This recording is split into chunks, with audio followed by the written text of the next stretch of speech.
ठाकरेंची शिवसेना पुन्हा फुटणार. खासदार नरेश म्हस्केंचा दावा. ठाकरेंच्या नवनिर्वाचित 9 खासदारांपैकी 6 मोदींना पाठिंबा देणार असल्याचंही वक्तव्य. तर नावं जाहीर करा, अंधारेंची मागणी.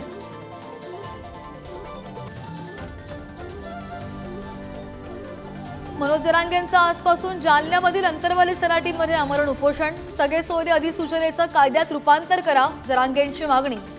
तर ओबीसींना धक्का न लावता जरांगेंना दिलेली आश्वासनं सरकारनं पाळावी, वरट्टीवारांचं वक्तव्य. राहुल गांधी वायनाड लोकसभा मतदारसंघाचा राजीनामा देणार.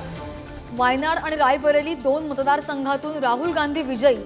राजीनामा देऊन पोटनिवडणुकीमध्ये काँग्रेस कार्यकर्त्याला संधी देणार. दिल्लीमधील काँग्रेस कार्यकारिणीची बैठक संपली. बैठकीमध्ये राहुल गांधींना विरोधी पक्षनेते बनवण्याची एकमुखी मागणी. नरेंद्र मोदींच्या नव्या मंत्रिमंडळाचं सूत्र ठरलं. भाजपला 18 तर एनडीए घटक पक्षांना 18 मंत्रिपदं. शिंदेंच्या शिवसेनेला 1 कॅबिनेट मंत्रिपद मिळणार असल्याची माहिती.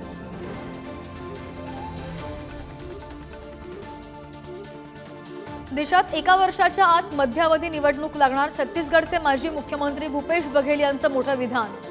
वर्षभरात मोदी सरकार जाणार असल्याचं भूपेश बघेल यांचं भाकीत. आणि लोकसभेतील महाराष्ट्रातील पराभवावर आज भाजप चिंतन करणार. आमदारांची मुंबईमध्ये महत्त्वाची बैठक. राज्यातील कामगिरीचा घेतला जाणार आढावा.